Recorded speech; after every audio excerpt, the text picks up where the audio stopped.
guys, welcome back to the Kampai Sugai podcast. I am Gavin, and luckily I've gotten my voice back. If you watched the last episode, my wife and I did a Valentine's Day talk. Actually, if you watched the last episode, that was about cryptocurrency. But if you watched the Valentine's Day episode, that was recorded after the cryptocurrency one. So I kind of lost my voice, but I'm kind of getting it back now, and it's been good. I can articulate certain words, so it sounds better on the mic. But some people thought my voice was sexy. I don't know. I thought it was weird. You know, you lose your voice. It sounds weird sometimes. But, works out. Anyway, as you can see, I have my laptop in front of me. So today we actually are doing a Zoom call with a very special guest, someone who's in Virginia right now. And he is a actor. He's a director, and we're gonna talk about his studio today. Guys, I want you to give a round of applause for Victor Zheng. Thank you so much for having me, Victor. Thank you for being on the show today and talking to us about Team Avatar Films, which is your production company. Let's just say, yeah. So, tell us how you got started with Team Avatar Films, the idea of it, and what you guys have done so far. Well, the simple answer to a very convoluted response would be boredom. What inspired me to start Team Avatar Films was boredom during the pandemic, because I've been working in the film industry since 2016. I actually began my film industry experience in China, working in internet shows and on random programs. I was on reality TV there and did a few commercials and a few small gigs there, and then sort of transitioned more and more into serious, bigger budget films. Mm-hmm. And then I actually experienced the outbreak of the pandemic in China first, and then that's why I was forced to sort of move back to the United States. And then between that kind of intermission period between the time that pandemic broke out in China and the rest of the world, I spent that time in LA, Los Angeles, and then the pandemic broke out again. And at the beginning of the pandemic, no one was filming. There were no student films. Nothing in Hollywood was filming. Nothing in Atlanta was filming. Mm-hmm. So I just sort of wanted a creative outlet. So I figured that I should sort of start my own. And I also got inspiration from another Avatar fan film group called Live Action Avatar, or J&J. And they don't just do Avatar content, but we were in discussion for a while to sort of push an Avatar-inspired indie film out there. And then they've completed their project. They filmed theirs in Utah. I got a lot of ideas from them. So I figured, I'd love to kind of take a stab at it, so to speak. So you kind of using my connections and kind of doing research of where it was kind of easiest to do indie filming. Mm-hmm. Because a lot of places, it's sort of hard to do indie filming because there's certain rules and you have to get permits.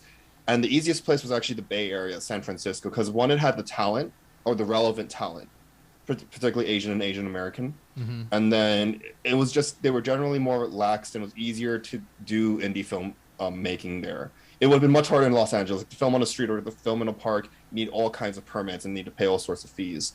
In San Francisco, the Bay Area is a little bit easier. And so, I started Team Avatar Films with a group of creatives. And then we released 5 short films so far. We're in the middle of post-production for now 2 films. Act 1 of which we're still brainstorming a name, but it's going to be separated into 2 acts. The first act will be about a 30-minute film, and then the second act will be A Tale of Earth and Fire, which is sort of the main focus. That's sort of and I expect to be our pride and joy. That's where we're putting most of our emotional and financial energy into. So we're going to release those 2 pieces within the next couple months. I hope I don't get held to it, but my goal is to release it during the summer.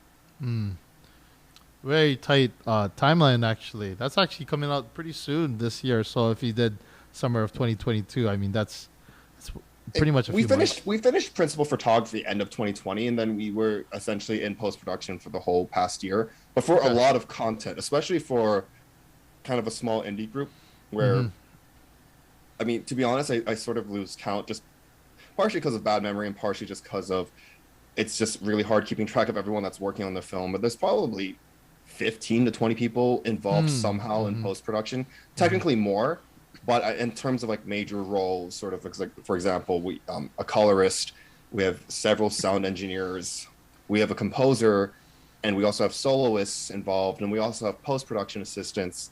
So Mm. we've been just polishing this collection of 70 minutes of footage to make it as best as possible.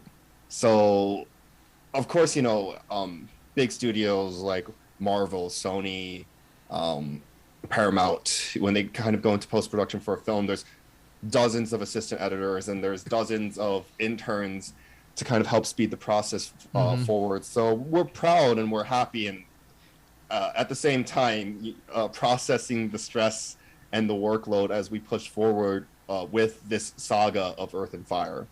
Mm-hmm. So for because we're in COVID, I mean, there's a lot of things that are very complicated, especially with Mhm. social distancing. Um, organizing a film and even creating it and putting it together. Mhm. How how has it been managing that? Because there's a lot of things that could be complicated with communication, or even you pass something to somebody and then it's not completely what you want, and then you gotta have to work around that. But how has it been post production wise, or even filming it during COVID? It was a challenge, but at the same time, inspiring to see how many people decided to come out to work with us despite the risks and anxiety that a pandemic brings. Mm. And of course, we deal with so many different personalities and people of different backgrounds. Both some are full time artists, some are doing film and something creative for the first time in their lives. Mm-hmm. So there were just a lot of personalities to sort of be accommodating for. Mm-hmm. And then in this post production process, which, and again, I personally underestimated it too, because because there's just so much to making a film, as I'm sure most people are aware. But at the same time, there's just such a deep dive into it, because I just didn't realize, especially for about 70 minutes of footage, there's just so much to go through. If you want to make it good, of course, if you're okay with releasing a subpar film and you just want to slap something together onto your editing timeline and then releasing it, that's also okay. But if you want to make it have the most even and crisp colors, if you want to have it sound really good and and balanced and have fitting music here and there, Mm-hmm. it's a process that takes a lot of time. And of course, VFX, After Effects, CGI, especially in a world like Avatar: The Last Airbender, it's almost necessary to have that regardless of your budget. Otherwise, Mm. you're losing what makes this universe so unique. So that's something that we've also put a lot of time and resources and research in, to how to, on a limited budget and with limited resources and experience, how to create realistic bending. And especially with the fact Mm. that Mm-hmm. no live action adaptation has really captured the spirit of bending, so to speak. The 2010 movie that everyone likes to not talk about by M. Night Shyamalan, Very there legendary were some movie. effects that did look decent. Mm. Um, Execution wise, it's sort of questionable, but the rendering, the elements themselves did look decent.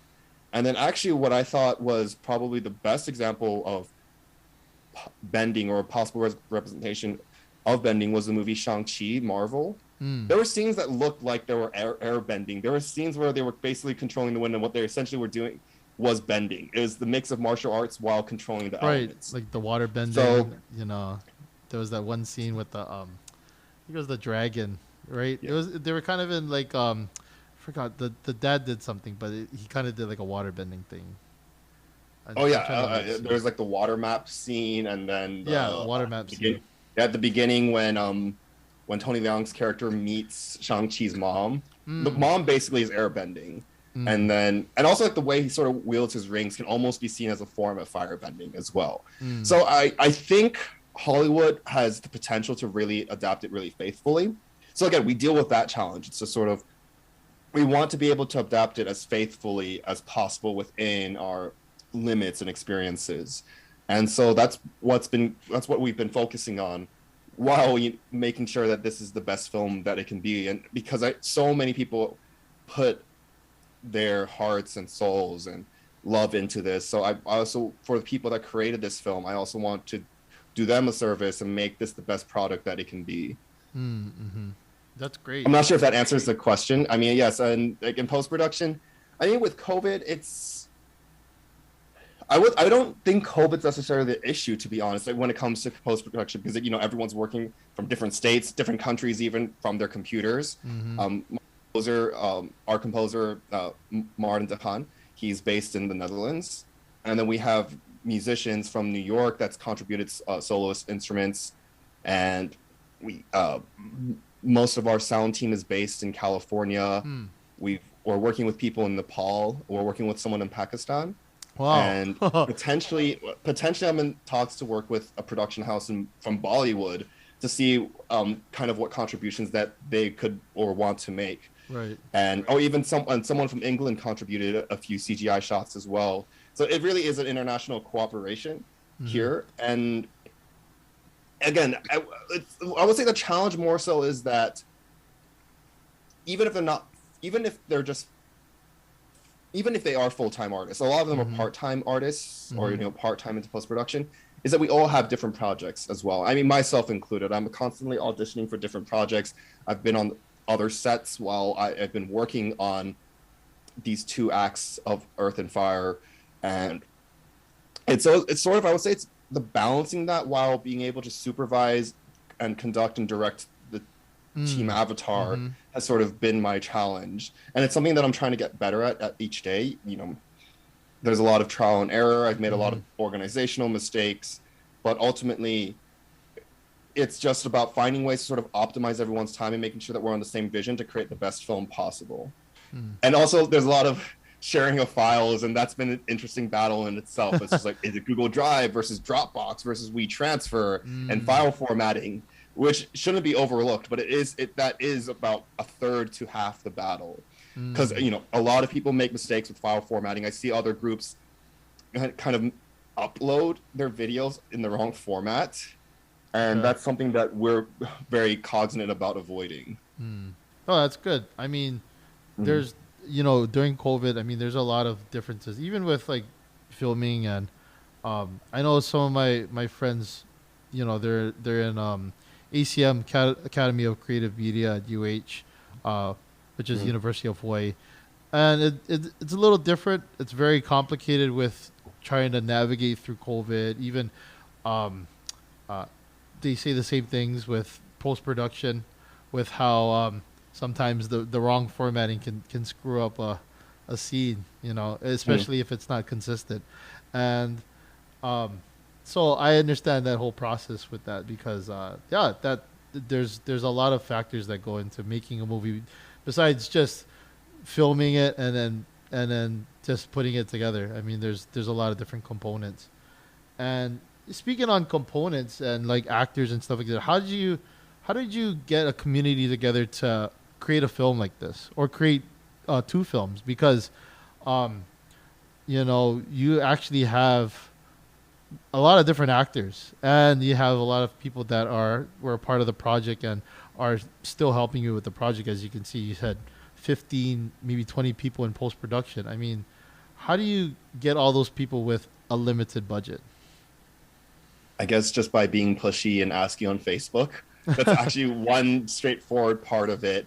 And the other part is that I'm forever thankful for their motivations and energies and commitment to sticking with something, especially this long. This was something that took longer than everyone expected, because, and again, we had a chance to release this sometime last year, but we just figured that if we release this in the state that it just wouldn't be the best film that it could be. And, we've already, and maybe we'll get into that sort of investment trap, but it's just, we've already put this much time into it, producing and putting together this 45-minute film, plus the 30-minute prequel that we're also working on. And it'd just be a shame if we only released it when it was really only kind of like half or 2/3 complete. So we all just collectively made a decision that, no, this can be much better. So we decided to put in that extra effort and the extra post-production energy into kind of making everything polished. Mm-hmm. And that's something that we're still working on. And again, fingers crossed, we'll make an official announcement soon enough that we'll have both of these films released by sometime in the summer. Mm.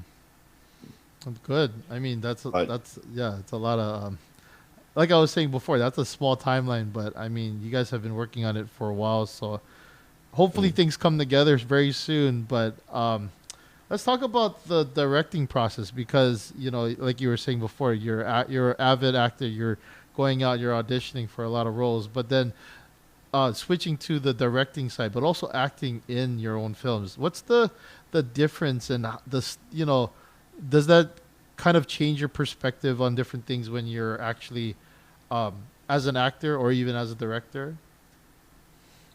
I think honestly, what's made me, at least, I don't want to say a better actor, but just a more Maybe an actor aware. with more awareness on Mm-hmm. set is being involved in post production before. I've done post production work before Mm-hmm. as well, and having experience with Adobe Premiere and the other Adobe products. So just kind of understanding the cuts and understanding how film comes together Mm. has helped me sort of be aware because I understand sort of where to position myself. I sort of know and have a better understanding how to act to camera and sort of what's seen and what's not seen, what's heard, what's not heard. So that's sort of helped me a lot. And I sort of directed a lot of my actors to be more technical in that aspect. Mm-hmm. In terms of the subjective emotional performances, I generally try to be hands off. Mm. Of course, I would tell them that if I didn't agree with a certain tone or direction, but I would tell them that a lot of times my direction was to interpret it, give it different interpretations, and then we'll sort of pick one or mix one, or maybe even do variations in between takes if we had time. Mm-hmm. I mean, because of just how hectic a lot of production can be, sometimes we could only do a few takes. Mm. But also we had a lot of Zoom rehearsals, which helped. So I had a lot of time to direct my actors through multiple Zoom rehearsals, and they were very polished when we got to set. And for the most part, we didn't have many problems with lines. Mm-hmm. A few here and there, which normally, it happens once or twice. But they generally worked really hard and were pretty prepared. And again, this experience as a director was, I don't know how much it's impacted me as an actor, more so just respecting and understanding the whole film process and why it's very difficult to be a director, especially a director acting in their own movie. I know a lot of people do it, but I see why a lot of directors don't do it. Mm. There's just too much to worry about, and also just the number of roles you play in your own project, not acting roles, but for example, you're a director, but at the same time producing and Mm-hmm. sort of being a script supervisor. Mm-hmm. And that was sort of an issue that I was running into, partially just being an indie production during COVID, was that this is happening a little bit in post as well. Mm. And it's not because I necessarily want to, but it's because it becomes a thing out of necessity. I was sort of, directing, plus being a script supervisor, plus acting in the film, plus sort of being my own production assistant, Mm-hmm. plus A lot of different roles. dealing with props and dealing with wardrobe. And Yeah. of course, if this was a big multi-million-dollar project, would have a wardrobe master and someone that deals with health and safety, and would have a script supervisor that's there to kind of make sure people and actors know their lines or say their lines correctly. Mm-hmm. And I was sort of doing all of that. And Mm-hmm. we somehow got by. I didn't play each role perfectly, but the job ultimately got completed. And of course, if there's time and the budget, or at least the human resources for it, I would prefer not to have done so many roles on the set. And then in post-production, depending on the particular project, but sort of turning into this is that I'm doing the editing, so cuts are sort of determined by me, but of course I have a lot of people who test watch the product, and I have other editors that give their consultation on it. But I'm also doing most of the coloring. I have a professional colorist, and actually more than one colorist that have taken a look, and they kind of guide me in a direction to make this have the best looking color scheme possible. Mm-hmm. But I'm the one behind the wheel and kind of manning the wheel, so to speak. In an ideal world, it'd be the other way around. I would have a colorist with multiple colors, and I'll just tell them go in this direction or make this scheme more beige looking or Mm-hmm. sepia looking. Let's saturate it here, desaturate it there, heavy on the blacks here, let's go light on the whites here, that sort of thing. But I'm literally manning the color wheel, so to speak. Mm. And then um even though I have at the moment almost, it's a interesting story, but maybe like four and a half sound designers, I might have to start playing a part in sound design just because of the scale of this film. Mm. And again, and also recently I'm getting into After Effects. So some of the special effects Oh, will okay. be done by me. Wow. And A lot as of cool as roles. it is to sort of run a one man ship, I think ideally it's not ideal because ultimately I think you want to focus your energies into just fewer amounts of channels. Mm. And again, I mean, ultimately I do this sort of out of necessity, and I'm learning a lot, which I appreciate. But I really hope that I really hope that, just in general for particular projects, I hope that I'm either just editing or I'm just doing After Effects or I'm just working on sound. It just be a lot easier. But then, of course, I guess the paradox is that since this is my film and my creation, I have to, I sort of bear the responsibility for that. Mm. So I feel obligated to sort of help relieve pressure on my other post-production teammates. So I'm doing my best to contribute wherever I can. And again, I'm lucky in the fact that I have an understanding of each category. I have an understanding of how coloring works and how sound works and how to operate these different softwares. So that generally helps a ton. Right, and you have the vision for it. I mean, because it is your film, and you already know, you've already can see how the scene should look in a certain setting, or the way you want to put it together. But I can understand. I mean, you're doing a lot of different things. You're a lot of. It sounds like you're very heavily involved with post production, which is pretty crazy because I mean, if you look at um, bigger films, you see the credits. They have people just to provide water. You know what I mean? I know, Like, basically. I mean, they have the budget for it, but they have certain people do you have someone just to get donuts, for a set. So there's people in place for it, but then like you were saying, for smaller films, smaller budget, um, you know, a lot of people have to put on different hats, and they gotta do different things. It stretches them to the limit, but in a lot of Mm. ways, it's a good test because then, with films that they may tackle with bigger budgets, then they'll know Mm. certain processes that they can be like, okay, this is someone I can put in place for here, or I can, or they'll know how to work more efficiently. I mean, that's probably the key right there. Just to work more efficiently. So, I applaud you. I mean, that's a lot of things to do, and um, how do you manage that stress level? Because I mean, like you already are an avid actor. You're already pursuing different things, but you're already doing a lot with your own films as well. So how do you manage that stress to be able to get everything in place and be organized and really optimize your time? Just trying to follow basic wellness. Again, I don't know if I wouldn't say I followed it perfectly, but I make sure that I make time for myself and at the same Mm. while pursuing my other projects and being involved. Last year, while working on A Tale for the Fire, I was involved in two large Hollywood films in Atlanta. I Mm. guess I can't say Hollywood geographically because it's not California, but Yeah. um, one film, and I assume I'm allowed to talk about it. I never signed an NDA. One film is called Devotion, which is a Korean War film based on the story of two pilots. One is white, one is African American, sort of their relationship Oh, as they deal with interesting. segregation during the Korean War. And Mm. I played a Chinese sergeant, um, Okay. and and I was actually Joe Jonas's assistant on that set as well. So when I wasn't acting, I got to Oh, interact with my interesting. favorite Jonas brother by obligation, and but that was also just a great masterclass in filmmaking. Mm. Just getting a chance to see how a film of that scale is made and actors of that caliber.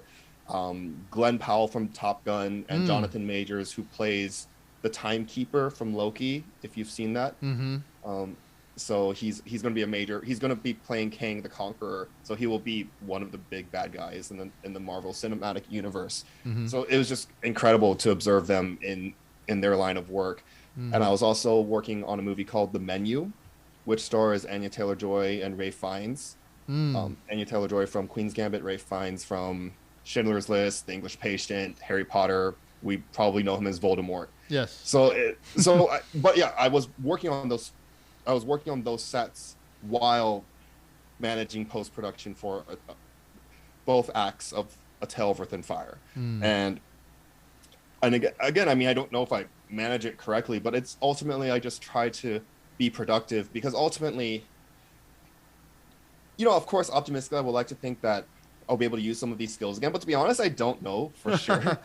I mean, I don't know if I'll be able to use all the After Effects skills I've learned as much as I like it, and I'd love to do it again sometime. And I like sound design, and at the very least, this will make me a better producer and filmmaker. Like I would be better at directing people because now I can even be more specific and say, like, oh, in Adobe Audition, please use this function, or Mm-hmm. please add more reverb, or let's try to remove some room reflection here and there. But um again, in an ideal world, and I wouldn't even say this for the creative arts, I would say this for any job career, that you don't want to be too spread out. Even if you can do it all, I don't think you should spread out because it's just taxing and it takes away a lot of focus. And again, Mm-hmm. it's sort of like again, correct me if I'm wrong, but I don't think George Lucas like color grades his own films Mm-hmm. or does special effects for his own I'm not films sure and about stuff that. like, because he doesn't need to. Mm. And the directors for each Marvel movie don't hop into their sound design program, whether it's Logic Mm-hmm. Pro or something, to start making fight effects, fight Mm-hmm. sound special effects, that sort of thing.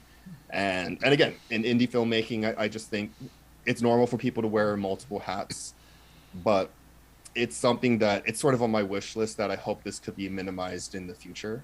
Mm. Yeah, and especially kind of going off of like different universes. Let's just say because there's the Star Wars universe. There's also the Marvel Cinematic Universe. There's the DC Cinematic Universe, which Mhm. have been producing some pretty good stuff. I mean, shout outs to the Batman, which is coming out. I think it Yeah, actually came out yesterday, something like that. But it's you know, a 3 hour movie. I haven't seen it, but it looks ambitious. I heard it was the best Batman film since The Dark Knight. Okay. So, um, very. I mean, that's pretty huge to me because I really love that film. But talking about those different universes, they have the guys like Kevin Feige or George Lucas that are overseeing certain projects. Dave Filoni for Star Wars. I mean, they're overseeing bigger projects, but they have teams in place. Sometimes you look at the Mandalorian; they have different directors for a certain episode. So, Mhm. but for Avatar, I mean, we they're starting to build that kind of universe, and they're starting to build certain things to kind of, I guess, to kind of build off of the story of Avatar, or even Korra. Uh, why do you think it hasn't gotten to kind of those bigger name movies um, like what you call like Star Wars or Marvel? Because I mean they have a huge fan base, you know, but and those other movies they have huge fan bases too. But Mhm. um, I mean Avatar's kind of picking up their stride now, but I mean they haven't gotten there yet. Why do you think so? Why do you think they Oh yeah, haven't this gotten is there? this is definitely a question that's kept me up at night and so Mm. forth. And I literally mean that. It's something that I've reflected on, had discussions with. Um, when Nickelodeon launched Avatar in 2005 and ended the series in 2008, it ended with a bang, and it's in my opinion, and also in the opinion of many, is that it is one of the best, well written, well structured shows. It's even taught in a lot of writing classes for film, from what I've heard anecdotally through Mm-hmm. anecdotes. But I think, and again, I think it's fair to talk about it openly without, while respecting M. Night Shyamalan as a filmmaker and that he's had successful films and he does Mm-hmm. have his talents. His film in 2010, the kind of the response to it definitely made people lose some faith. in the Avatar world and it's in its universe. And Legend of Korra sort of picked it up a little bit and kind of sparked some interest, and also the Kyoshi novels and the comics. And there is a certain fan base for this universe of the avatars, but again, providing my very subjective personal opinion, I don't think it's able to match sort of the franchises of Star Wars, Lord of the Rings, Game of Thrones, Marvel. One reason is time. Those franchises have had sort of their source material out for decades already. Avatar is still a relatively young source material compared to the other big franchises that we know: DC Comics, Marvel, Studio Ghibli, all those anime shows, and Lord of the Rings, which its novels are literally from the 1930s. And oh, what was the other one we were talking about? Sorry for my short-term memory lapse. But yeah, Star Wars, 1970s. Star Trek was also from decades ago. DC Comics. Game of Thrones, the novels have been out since the 90s. So it's just, yeah, I think those franchises have the advantage of just having been out for longer, and then none of them had any sort of live action film or book that really hurt its reputation. Unfortunately, Avatar did in its short existence. It seems like Netflix is hoping that its live action avatars can sort of be a flagship live action fantasy epic adventure series, sort of matching HBO's Game of Thrones, Amazon's Lord of the Rings of Power. And again, without getting too much into it, because it's a work in progress, we can only just anticipate and see how the Netflix Avatar adaptation, how it unfolds. I think what might hold that back, even if the Netflix adaptation is good, is the fact that the original creators don't really give their blessings to the show. And it's it seems to lack sort of that cohesiveness, both within its fan base and amongst sort of the creators and people adapting it. And again, I could be wrong because I'm not as knowledgeable with other fan bases, but it seems like Star Wars, Lord of the Rings, even Game of Thrones, it's hit the mainstream. So there's a sense of cohesiveness between both their followers, the fans, and the creators behind it. Again, tell me, I mean, I don't follow Star Wars super closely, but I do watch their major works. But seeing Avatar Studios and Netflix split, it sort of sends the message that the people kind of creating these adaptations are not kind of thinking on a similar plane, because they are essentially doing two different universes that aren't, and it's hard to know what the canon is at this point. Netflix is essentially doing their own version and their own interpretation of the Avatar universe, while Avatar Studios is continuing the canon. And it would be like if Disney and Lucasfilms split, but then Disney continued to create Star Wars content while Lucasfilms continued the canon from the original trilogy and stuff like that. Yeah, I get what you said about source material, because if you look at like Marvel, let's just talk about Marvel Cinematics for example. Their source material is a huge line of comics. I mean, the 50s, right? Yeah, since the 50s, and a lot of those movies, they had Stan Lee, who was there earlier. Sorry to interrupt, because I think Captain America was World War II propaganda, literally. Yeah. Earlier. Oh wow! So that early 40s then. Oh geez. But so like they had Stan Lee to help them, kind of guide them even in certain scenes. Rest in peace, Stan Lee. But he's been there, and then he made cameos in his own in Marvel films too. So the thing is, the source material for like Avatar, I mean, like you were saying, it's relatively new, so it's newer than some of the other series, so hasn't had enough time to flesh out and really really build on what they could do with the universe. Because I mean, there's a lot of things that they still can build off of.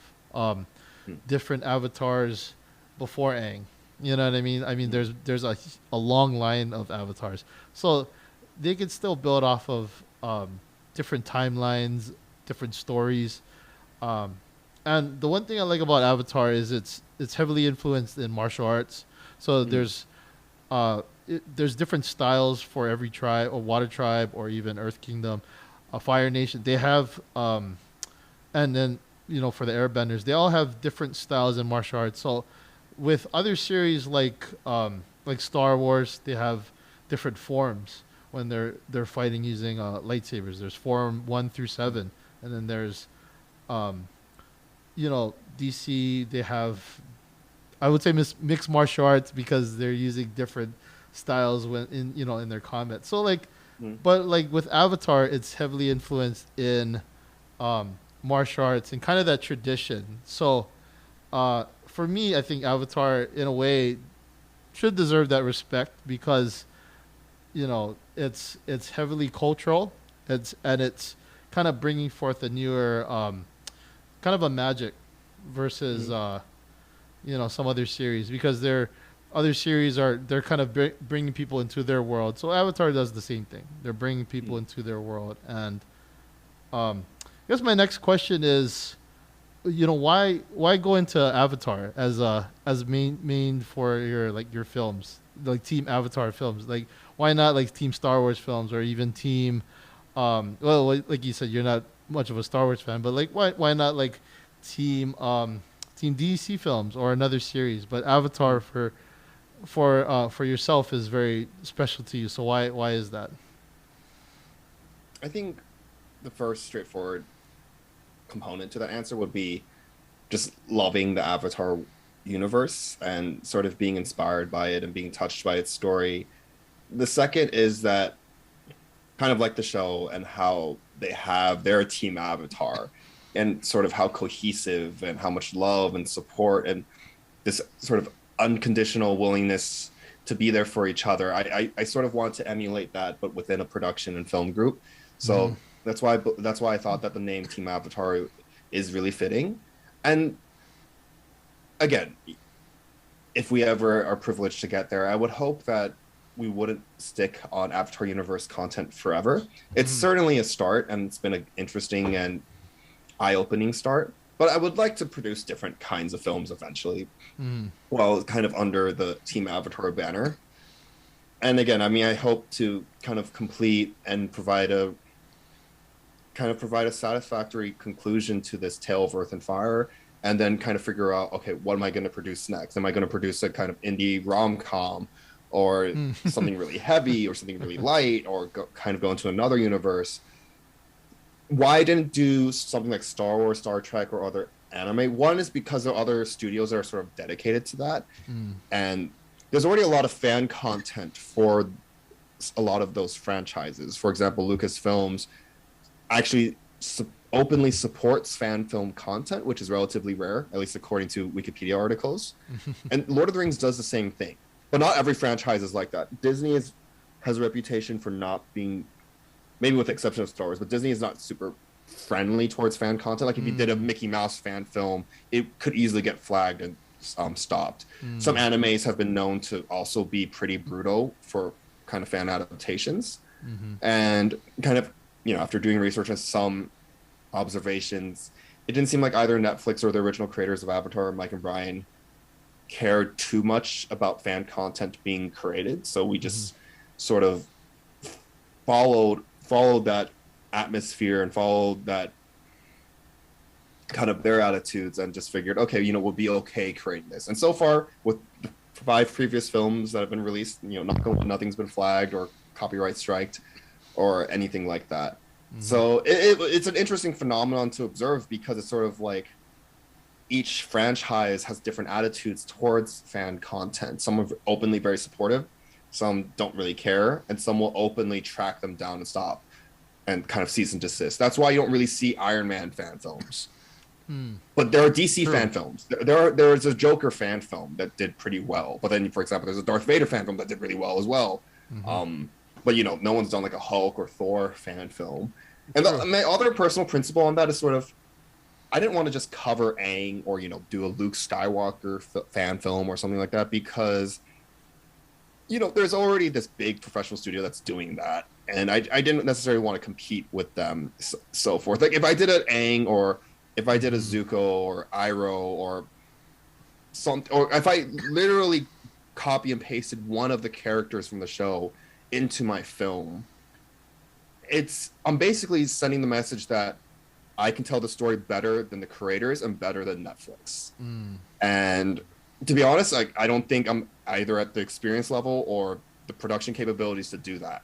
So that's why I think okay, it's okay to be sort of inspired by that universe and inspired by what they're doing, but it just make more sense to write about something different within the same universe. Because Netflix is already going to they're going to cover the story of Aang. There's no point for me to recreate Zuko alone or the Ember Island players or the Southern Raiders or the Northern Air Temple episode. There's no point to recreate that because one, it's been done already in the original show, and then Netflix is recreating it with what's essentially a budget that I don't think we'll ever see personally with my eyes. But that's why I just figured let's just be more fun creatively, and it'd be more optimal for audiences because it would at least be something new and something that we can kind of have, you know, it's hard to explain, but that people wouldn't necessarily have to compare it too much because it will at least be original content within this universe that we already love. Because, you know, otherwise, you know, they would watch my Zuko and my Aang, and then they'll say, hey, you know, this is nothing compared to the original cartoon, and that's nothing compared to what Netflix is doing. Yeah, I get that because there's you don't want to create something that's just a comparison of something else that's already been out versus like creating something new or something fresh because and we could talk about this too, which one thing about mainstream media that I've seen in the recent years is this movement of we're gonna bring back older movies and we're gonna kind of do a sequel of it, which I'm not quite a fan of. I'm more of a fan of newer content, people that are creating new things. Shout outs to Jordan Peele. I mean, he's bringing back kind of this old school horror genre, but it's new because there's part of his dark comedy part of it. But he's creating his universe with these horror films, or even if you look on Netflix, there's I just watched A Woman in the Window today, and but it's funny because I saw the parody first. I saw a woman across the street with the girl from the window, the woman in the window. I don't know. It was a confusing title, but it was a parody of A Woman in the Window, and it was new content, even though it was kind of the thriller, psychological horror. But you know, that's the thing about indie films or fan film projects. They try to get original ideas within a universe. Even though if it's not canon, or it might not be canon, or it might be canon later, but it's something that people can wonder and say, this could have been part of that world, you know, or or this universe. So, and you know, with like, I mean, even with like, with Marvel, they have like Earth 616 or Earth 615. I mean, you can still have Avatar World 2, you know, and then yours is in maybe Avatar World 2 versus someone who's producing a film and then they say, okay, ours is technically in Avatar World 5. You know what I mean? Like there's a lot of things that people can build off of. So so speaking on that, what's your opinion about like the film industry today and, you know, in content? Do you think that there are better creators out there that are creating newer content, or do you think that a lot of films today are kind of veering towards kind of the same old style of like, oh, let's just bring back certain genres or certain older films that did well, but then we're gonna bring them back, but then we'll try to revamp it in some way. So in other words, do I think kind of recent content released by major studios, if it's kind of more original compared to what they've been releasing 10 to 20 years ago?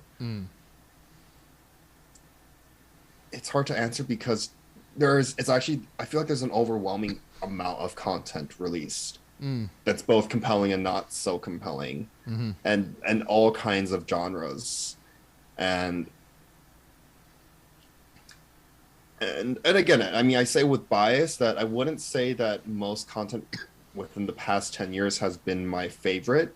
Mm. I think that a lot of films, for better or for worse, are leaning towards just heavy amounts of VFX and CGI. And again, CGI and VFX has its place and has its importance, but I think there's a huge over reliance on it. Mm-hmm. But it works. The data proves that it works and that it's good for blockbusters. Mm. And like I said, it's just in our indie film context, I could use more. I definitely want more VFX and CGI, but then I think sort of the big budgets, the films with huge budgets, they focus so much into that post-production aspect as opposed to telling original narratives with compelling character arcs and compelling scenarios. Mm-hmm. So, but of course there's exceptions, and there's a few series and films that I've seen that I thought were incredible, and I hope to see more of that. But at the same time, there's just so much being released, and there's so much I still haven't seen that it's hard for me to comment that, is there a trend of just rehashing? Of course, visibly there's a visible trend of just re-releasing the same film from 20 years ago and then maybe reworking it with better CGI new characters, or different actors, and that sort of thing. Mm-hmm. So again, I mean, my only worry and concern is that films are not relying necessarily on compelling writing and acting anymore, as more so as they are just relying on kind of star power and great production value. Mm. And again, I mean, I think ultimately, and maybe I'm a hypocrite with a lowercase h, is that we will still watch these films, whether they're good or not. It's just we're going to consume the content. It's just whatever these big franchises release, to some extent, I'm probably going to take a look. I mean, maybe I won't watch the film in whole, but I'll take a look at reviews, trailers, teasers, and take a look like whether I support their storytelling or not. Mm-hmm. I will probably ultimately observe what they're doing. It's the same thing with the Netflix live action Avatar. Whether it's good or not, whether I believe in what they're doing or not, I'm probably going to consume it. So it's just an interesting dynamic and situation. And again, I'm sure it dives into the topic of like market research and market consumer psychology. Mm-hmm. Definitely. So let's kind of dive back a little bit. Let's talk about yourself as an actor. So what got you into acting? I mean, and maybe it was a film you watched or a movie. Maybe you went to a show, but what got you into acting? And then what was your experience with your first role? I've always enjoyed acting, and it's the sort of cliche that I've done it in middle school and high school, and really enjoyed my experience in theater. But I actually was a dumb jock for most of high school. I mostly just focused on sports and a little bit on music as well. And then sort of, I've always wanted to dabble into film. I was always interested in filmmaking and storytelling, and I've always wanted to be a part of that. So I actually started that process and career when I moved to China in 2016. I was there for a different office job, but then I in my free time, I'd do different things and work on random projects here and there. And again, my first big gigs were in Mandarin Chinese. And I would say the first significant role, if it counts as a role, was actually a role for reality TV. So I guess I played a version of myself. And it is a bizarre concept. It was ultimately for a debate competition that was sort of already preset. We knew who was generally going to win. We knew how it was going to unfold. We knew the topics and answers ahead of time. That sort of thing. Okay. But that was a great experience in the sense that I kind of learned how to be in front of camera and like be around lights and see how a production is run. Of course, granted that in China there's this different way of running sets. A lot of similarities, but there's a different way, and there's a different work ethic that's employed there as well. So that was sort of my first big exposure to how an actual set is run, regardless of its content. And then I just really enjoyed it and really enjoyed being a part of the process. But as I got into acting, I naturally got into other aspects of it too. I actually got into editing because I would just do my own silly internet stuff while I was in China, and then I didn't have anyone to help me edit, so I had to learn sort of out of necessity, and that's how I got familiar with Adobe Premiere, and that's how I sort of learned to get better with it. Actually, ironically, when I started working with Adobe Premiere, I worked on it first in Chinese, so Oh, it was very very, interesting. yeah, it was a good language training for me. Mm-hmm. So I learned all the functions and terms in Chinese first, and then I transitioned to Adobe Premiere in English, which was just really interesting. I actually got lost in it a little bit at first. Um, so just again, naturally, just being a part of everything. Even though I've continued my acting career, and um, I just like being a part of the filmmaking process, and I find it so fascinating. Mm-hmm. One of my biggest jobs, I would say, was I was on I was working on this big Chinese war film before the pandemic. The film's already released. It's called, in the English title is called The Battle of Lake Changjing. Mm-hmm. It's technically the highest grossing movie in Chinese history, Wow. um, for various reasons, not to get into the politics of it. Mm-hmm. So I was actually a translator on that set. I was set to play a small role, but ultimately didn't come to fruition because of the pandemic, and I left and didn't have the chance to come back. Mm-hmm. But yeah, I worked on that. I got a chance to work on that big film, and that was just really cool. Just I was a translator and a production assistant, and it was just really cool to see how films of those scales are run, and sort of both the bureaucracy, the rules, and then it was interesting because they had a local Chinese production crew, but with also a lot of international support. So it's Mm. really cool because since I was a translator, I had to be at both meetings. I had to be at the meetings with the Chinese side of production, and also had to be at the meetings with the Oh, international side of production interesting. as well. So Okay. that was one of the most interesting experiences I've had, and I wish I got to finish the film, Mm. but it's okay. I mean, I already learned from my 1 month there, and then kind of got to move on, and again, to sum up, I still pursue acting. I'm still passionate about it, and I would love to develop those skills. But if Mm-hmm. I'm helpful in other aspects of filmmaking to other people's projects, I don't mind. Wherever I'm needed, I'm happy to be. I try not to say jack of all trades, because jack of all trades sort of implies that you're a master of none. I try to Mm-hmm. see it as like a Renaissance man dynamic. Is just sort of wherever you need me, I can be there. Mm-hmm. I mean, there's a few things I haven't quite learned. I'm not great with cinematography. I've operated a camera, but I wouldn't say that I've had great director of photography experience. But or I haven't done hair and makeup, which is very important. I Mm. would love to learn a little bit. I've done my own makeup a few times, but I haven't Okay. done really done other people's makeup. But yeah, I mean, in general, grip work, sound design, editing, After Effects, acting, script supervising, assistant directing. I've been lucky and privileged to have a chance to dive into it. Mm-hmm. Just a lot of different roles in general. I mean, it's Mhm. a lot of experience. And then I guess my question would be like, so for, let's just say someone was maybe starting off as an actor, or even going into, or even directing too. We'll talk about that. What would be maybe like the best two tips for maybe someone who's starting off as an actor trying to pursue different jobs, but then also um, maybe two tips for someone who's even starting off as a director or wanting to make their own film.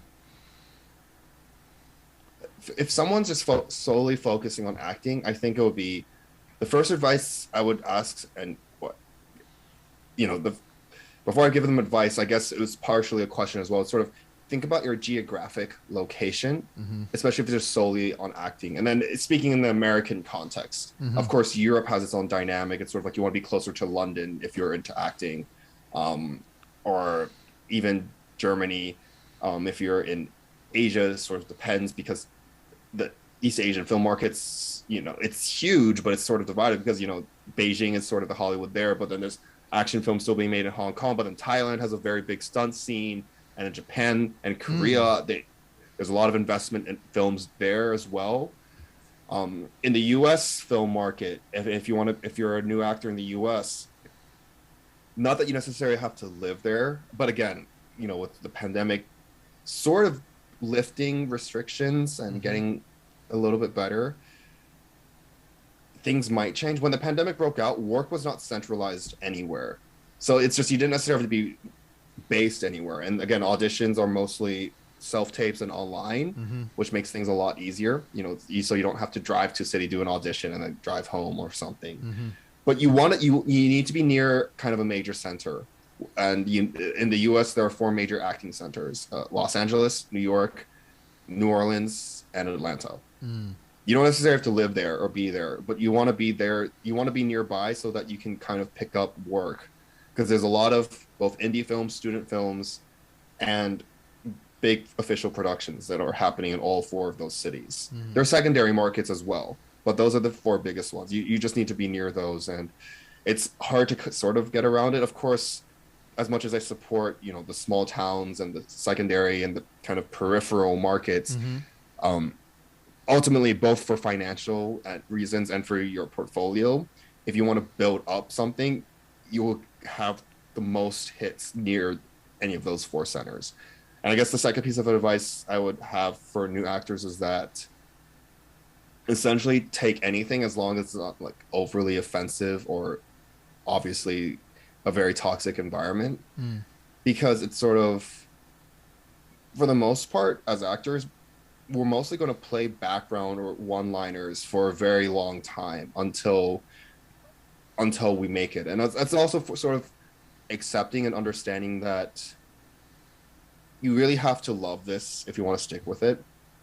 Mm. Because if you look at the data and look at the ratio, the number of people who kind of are so-called successful who have made it, it's just like professional athletes. It's less than 0.01%. It's possible to kind of live full time off of it. That's a whole different discussion. Mm.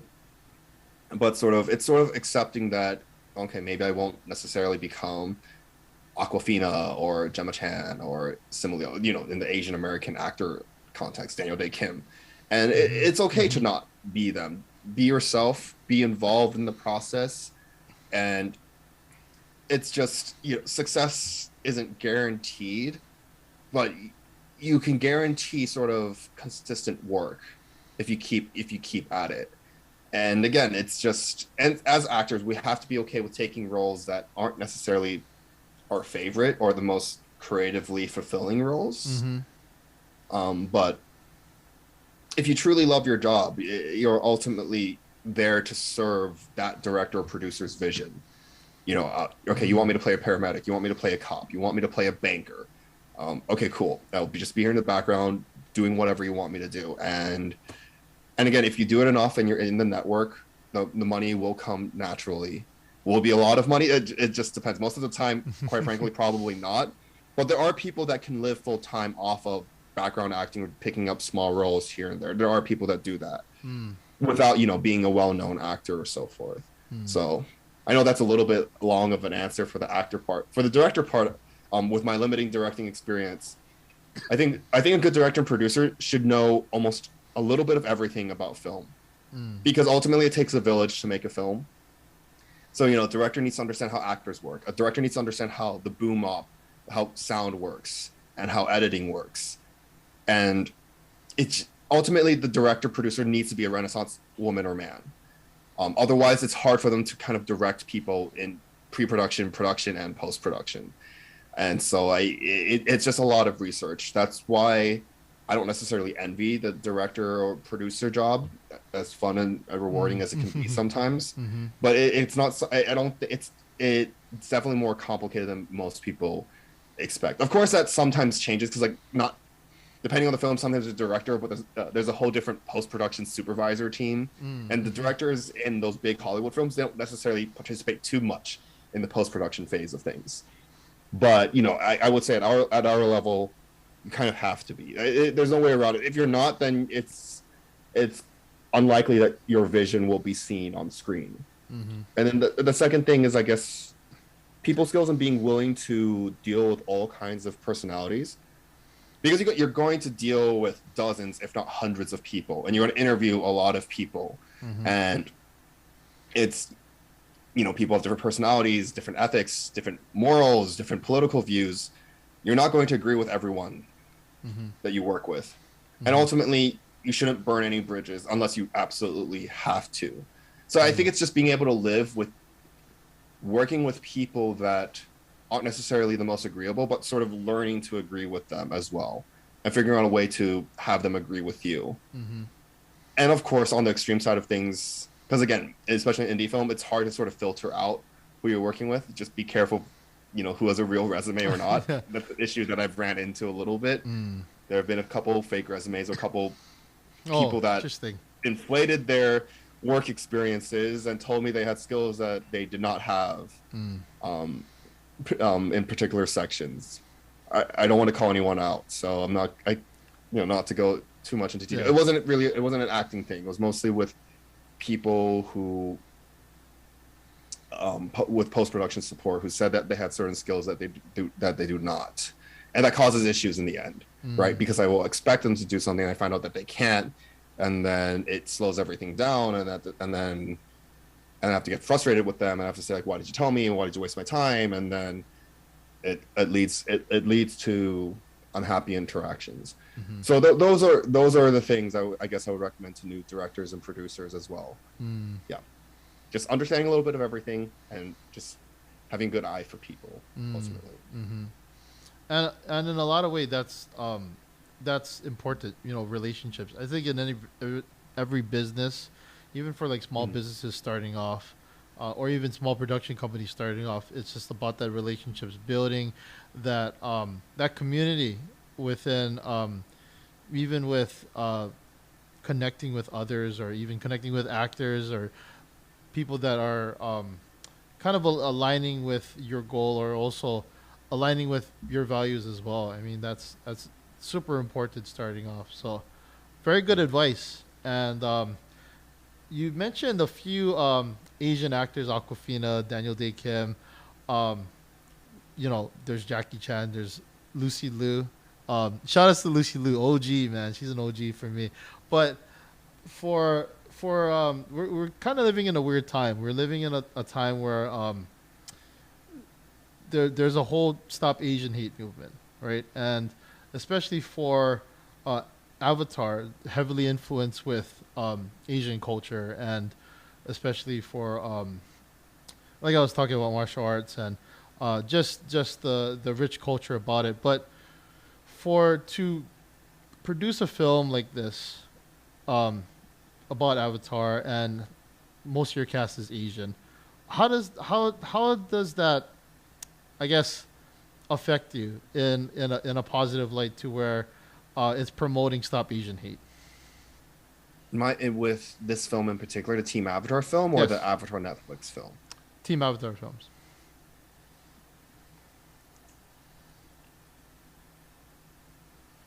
I want to be able to sort of play a role in promoting the cultures that I grew up with, and at the same time, Asian, this whole term is very large, right? Mm-hmm. Because technically Russians are Asians, Mongolians, people in Southeast Asia, Middle East, Central Asia. Mm-hmm. So ultimately, I do want Team Avatar films to promote our cultures, and to kind of put Asia and Asians on the map again, or at least sort of enhance our presence on the map. Mm-hmm. It's a sensitive question, because I guess I'm a little anxious about if I'm going about this the right way. Not answering this question, but sort of being able to show this other side of Asian culture, or just almost to show that, see, Asian inspired work, or Mm-hmm. pasts that are majority Asian, can be badass and cool. And so Mm-hmm. I sort of will let the audience decide that. And again, it's not to get sort of, I don't want to get fed up, or full of my own vision, so to speak. I want the films and the film quality and the acting to speak for itself. Mm-hmm. So I'm really curious to see if people see this as a compelling representation about what Asian culture can bring to the table of media and entertainment Mm-hmm. in the English speaking world, so to speak. Mm-hmm. And that's sort of, I think that's always sort of our both interesting, sometimes advantageous, but sometimes also awkward position in American culture, because our root culture is in Asia, and we're heavily influenced by our root culture, and most of us or some of us can speak our parents' native language to some extent, and we Mm-hmm. also consume media and cultural content from our root cultures, but yet we're based and we live here, and we're operating within the English language environment of Hollywood as well. So it's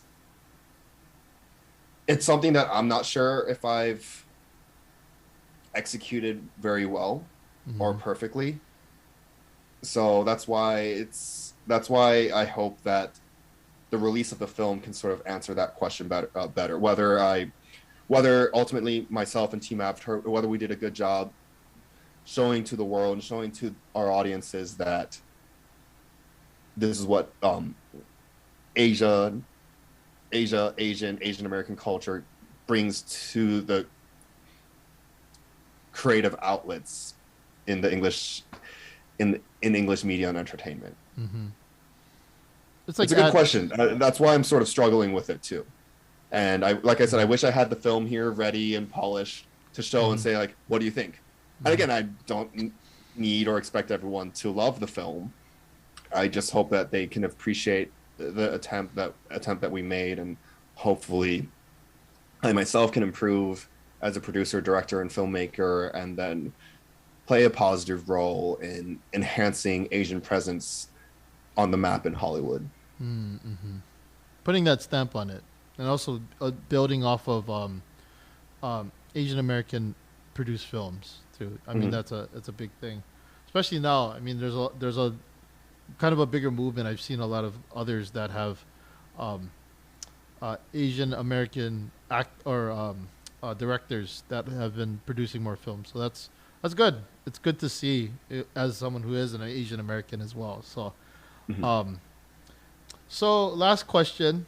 I mean, we talked about Team Avatar film. So let's say after summer 2022, you distribute your first two films, the prequel as well as um, Tale of Earth and Fire. Is that what it's called? Tale of Earth and Fire. Yes.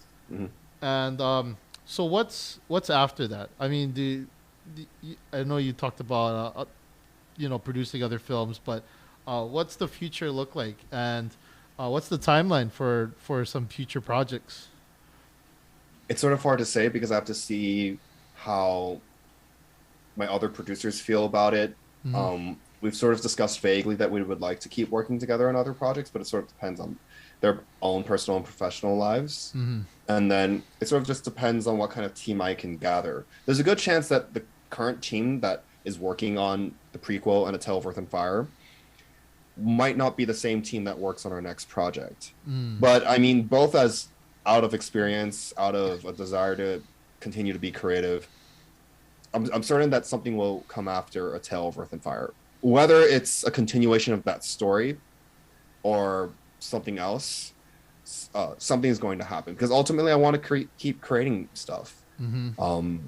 And I would like to think that as I keep working in this industry, I only get stronger and more aware as a storyteller. And I always learn about all these new tools that I can use, and I learned so much from the people that I work with. So I'm just sort of excited to use what I learned to tell different kinds of stories. And again, it's hard to say like, will I switch to something like a historical narrative or a rom-com or a Yeah. pure comedy, Mm-hmm. Mm-hmm. multi-cam comedy sort of deal, or something satirical. That's not decided yet because we're kind of hyper laser focused on A Tale of Earth and Fire. That's where my focus is if I'm not working on anything else. Mm. And again, it's almost starting to feel like a full-time job, Mm. and it is very consuming. But again, it's a choice that I made, and I want to see this project through for better or for worse. Mm-hmm. And again, really hope that I really hope that people can see the effort and heart that we've all put into this project, and can appreciate the narrative that we're trying to share. And I think that there is something compelling. I'm really excited to share the music that we've produced and come up with. Our composer and the soloists have worked incredibly hard to create this incredible fusion of Asian-inspired instrumental music Mm.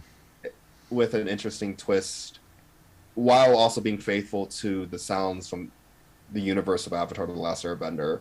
Mm-hmm. I think the actors did an incredible job portraying their roles and taking my direction.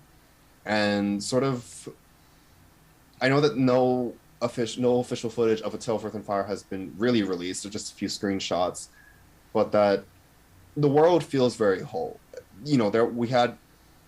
Again, I don't even remember the official count. I think there was over 30 actors involved, Wow. plus additional voice actors. So the world feels full. We have Mm. background soldiers, we have supporting casts, we have principal casts, and this interesting ensemble of people that populate this world and give it character. And again, recognizing sort of my own lack of experience, because I've only been in the film industry for about 5 years. Mm-hmm. Um, I probably made a couple, maybe several mistakes here and there, or maybe it'll be a bit silly here and there. But we're doing our best, and I'd like to think a pretty good job about making this film the best it can be. And I would really hope that people are willing to give it a chance. Mm-hmm. Definitely. And I think I think it'll go really well. I mean, honestly, you put a lot of time and effort to it. I mean, just explaining to our audience today about how much roles you've had to put into it, and Thank I you. mean, with the amount of people that have signed on to the project as well, um, you know, for now, for it to come to a um, not to an end, but to a beginning. Let's just say Mm, summer 2022, where um, it should be released, and it's everybody's going to be able to view it. So that's mm, pretty exciting in a way, because everybody's going to be able to see it, and then you can build off of it, of course, mm, after. So um, real quick before we Kampai, because everybody knows in my show we do a Kampai at the very end. mm. I have my shot glass over here. I'll send you a shot glass too. I don't know if you can see it. I don't know where my camera is, It's, but you see it? Okay. this is actually the old one. Um, Mm. oh, okay. Well, it's an old new one because this one actually has all the letters on it. My other one had some of the letters chopped off. Actually, here I'll show you the. This is the one I'll send. So it's a newer one. Mm. Um, it's a square one. I actually like these a little better, but Did you they're make easier. these? I actually had someone make it. Shout outs to Brisket Design. She actually Christy Saka, Mm. is it Sakamoto or Sakaguchi? Sakaguchi. Okay, I was right. She Nice. we my cousin-in-law, Sarah Marquez, she created the design for my logo, and then Mm, Chrissy Sakaguchi, she actually put it on the shot glasses, because I just bought a bunch of mm, shot glasses, and then these are exclusive to guests. So if you come on the show, you get a shot glass. So, mm, um, but real quick before we Kampai, we cheers to your success and to your future success. mm. How can people reach you, and how to get more info on how they can view your films coming out? Oh, please follow us at Team Avatar Films on Instagram and TikTok, and we're also Team Avatar Films on YouTube. Mm-hmm. And just be sure to follow our social media pages to see announcements and major updates.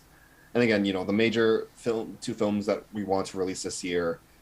Technically, there's actually three, but the first two is the prequel, which is Act One, and then A Tale of Earth and Fire, and then there's a 10-minute follow up, which is sort of an epilogue to A Tale of Earth and Fire, but the story's not concluded.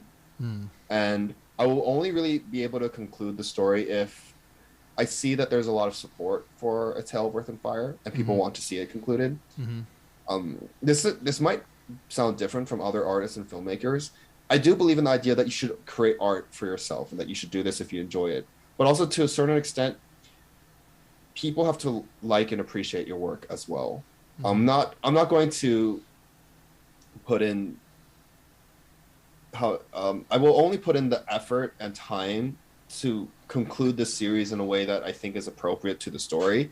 If if I see that audiences like my work, and if they don't, I'll kind of analyze and reflect on why not, and then kind of focus on the next story, so to speak. So that's just a quick announcement. I mean, there's an act 3, there's a script. My actors and I have performed it and come up with concepts for it, but there's no guarantee that there's going to be a conclusion. It just depends on both the support and the funding. And of course, it'd be a dream come true if I could make it happen. But that's why I'm focusing so much on these 2 acts of A Tale of Earth and Fire, because I want this to be as good as possible and to make my best shot.